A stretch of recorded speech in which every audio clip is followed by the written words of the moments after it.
So today I'm going to drink another Sullivans beer. No, it's not a stout, but yes, it is an Irish beer. The Irish brew more than stouts. I mean, duh. But we don't get a whole lot of imports besides Guinness and Harp and whatever that other one is in the big package. Smithwick's maybe. But Sullivans is a brand I've had before. In fact, I believe it was just last year, St. Patrick's Day, I had their Sullivans nitrogenated stout, and it was a delicious beer that I highly recommend. So I was at Spud's yesterday to purchase beer, and I saw that they had Sullivans nitrogenated Irish stout, but they had another Sullivans as well. And I wasn't just going to repeat the same video as last year. I have repeated videos before, but I wasn't going to repeat this. I want to drink that one myself. So I got this beer, and I got the Sullivans nitrogenated stout, and I got two other beers, and they were in the tall boy 12 ounce, 16 ounce can, 14, something like that. The taller, but not the really tall one. The other two beers were this beer and the Sullivans nitrogenated stout were both shorter or taller and shorter than the other beers. So I was trying to be, convenient and get one of those little 4-pack clipper thingamajiggers to hold them together, and I couldn't. Why you gotta be that way, Sullivans? Anyways, today I will be drinking Sullivans Irish Gold Golden Ale. Yes, you can drink something other than Guinness or an Irish Stout on St. Patrick's Day, and so today we're gonna do that right here. That sounded nitrogenated.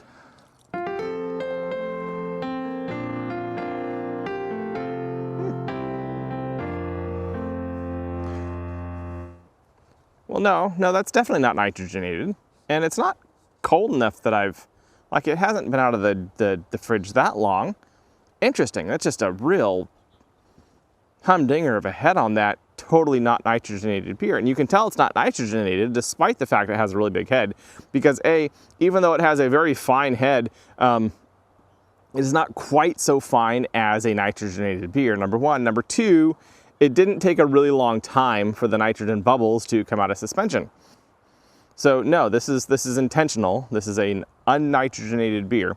In fact, this is a golden ale, Irish Gold Golden Ale. Golden ales. Now, American blonde ales are typically, is that a filtered high wheat? I can't remember. I should have looked that up. But yeah, a golden ale. So golden is the color, right? And sure enough, that's a little darker than like a Pilsner or a pale lager, a really pale lager. It's definitely within gold. It's more of the red gold, which is actually what gold really is. Most of the gold color we're used to is 14 karat or something. Once you get to 24 karat, there's a good deal of red in it. And sure enough, there's red in there. It's not exactly clear. It's bright enough it could be clear, but there's some suspended proteins in there. The head really likes hanging around. It smells good. So they actually have the ingredients here: water, malted barley, hops, and yeast. So this would actually meet the German Reinheitsgebot, but it ain't from Germany. Brewed in Ireland by Sullivan's Brewing Company in Kilkenny. It actually lists the malts and the hops as well. That's nice. They know they're playing to the beer nerds, those who would care about such a thing, while also producing, as I recall from last year, an excellent beer. But I have not had this one before. Faint hint of apple, but no, it's not fruity. It is bready, malty, but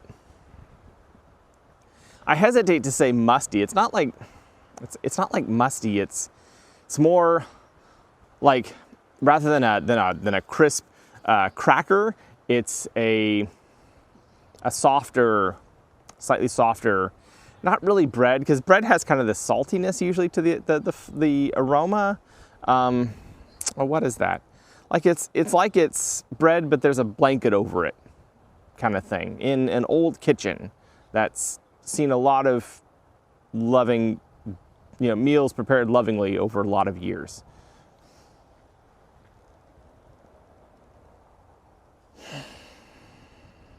Not grassy.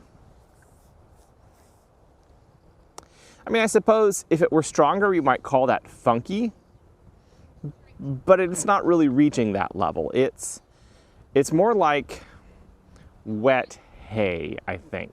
Yeah, that's what it is. It's moist, like damp hay, not that's been sitting out for a while. It's more you're walking through a cut hay field the day after a rain. There's still moisture.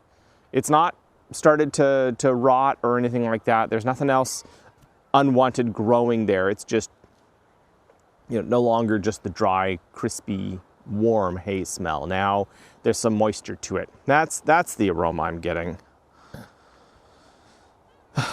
Had a game night last night. I had a few friends ask me what I meant by a descriptive term I was using. And I was using the word jammy because I was describing triple or double and imperial IPAs. And a word I commonly use to describe them, and I just had an extra lush over lunch, is jammy, kind of that thick stewed fruit kind of aroma. And one of them asked, so is that like the prunes or the dates or the dried figs that I might be tasting in a darker stout or porter? And when you're describing flavors, sometimes you have to define even something you think is commonplace enough. I think jammy. Okay, so relating to or derived from jam, which is a concoction of stewed fruits and sugar, right? So yeah. So it's not. I have to be careful. I have to be explanatory. That's not the word. That kind of thing. I have to explain, but keeping in mind the context, and make sure that as I'm trying to convey how I'm experiencing this beer, that means something to you, right? That sort of thing. So, yeah, there's grain, but it's like slightly wet grain. Oh, and you might see my new dog running through the background, possibly. We'll see if he goes far enough back that way.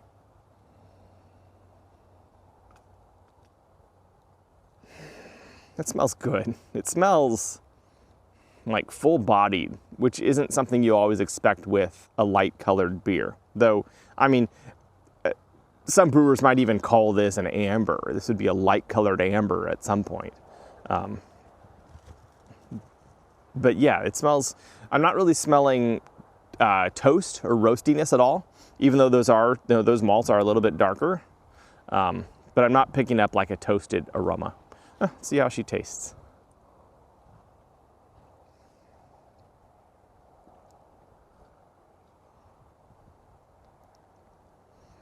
Oh, that's an easy drinker. Yeah, that's a good one. What was it? Fremont Summer Ale. I've called it like if a grown-up made lemonade kind of thing. Not, the travesty that is Mike's Hard, but tart and dry and a little bit alcoholic and some body to it. Well, this is like if a grown-up made apple juice. And it's good.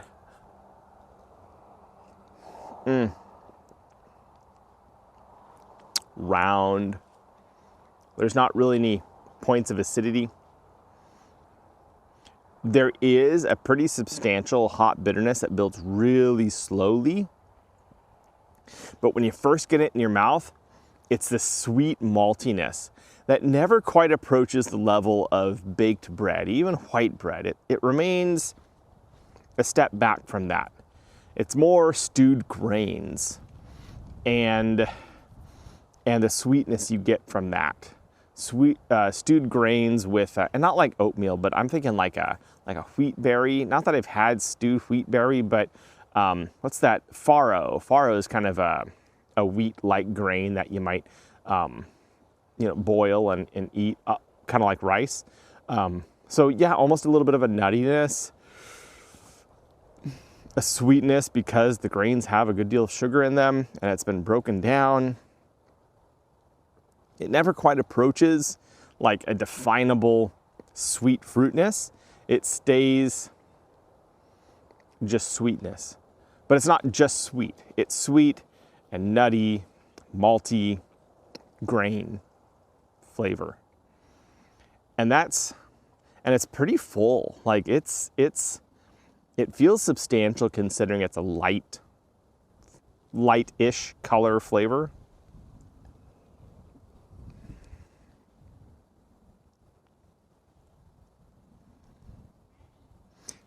There's a little bit of effervescence in the mouth, but just a small amount. And then slowly what turns out to be pretty substantial hoppiness starts building. And frankly, this is really strongly hopped for what I experience as European beers. That's quite interesting. But it's like a really slowly building bitterness. This rivals like some moderate IPAs. I'd guess this is what, 20, upper 20s, maybe even 30 IBUs maybe. I'd guess 27 or 28. It does not say on the can. That's not off. Not everybody puts an IBU on the can. And juxtaposed with the sweetness of the body, of the initial flavor, that's very interesting, and it encourages you to drink more. But I feel like later the bitterness seems to build more quickly as you continue to drink it. I think my wife would enjoy the initial drink a bit. She kind of prefers them a little bit sharper, a little more hint of acidity or effervescence than this. This also, I think, can be drunk pretty cold, and that would be just fine, which is also kind of interesting coming from an actual European brewery.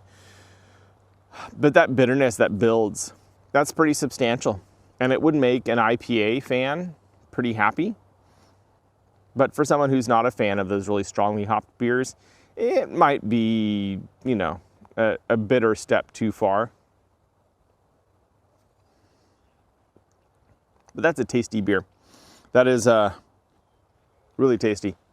Far more than possibly what you might expect drinking a golden ale from Ireland. So yeah, I give this beer 3 stars out of 4.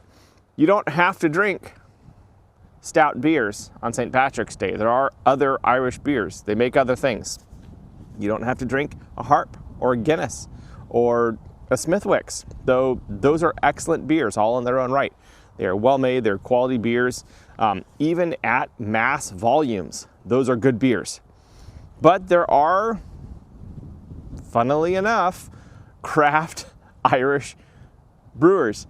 And Sullivans is one of them. And I have enjoyed the Sullivans beers I've had so far. This is my second Sullivans. Like I mentioned earlier, I have drunk their stout, and now I'm drinking their Irish Gold Golden Ale.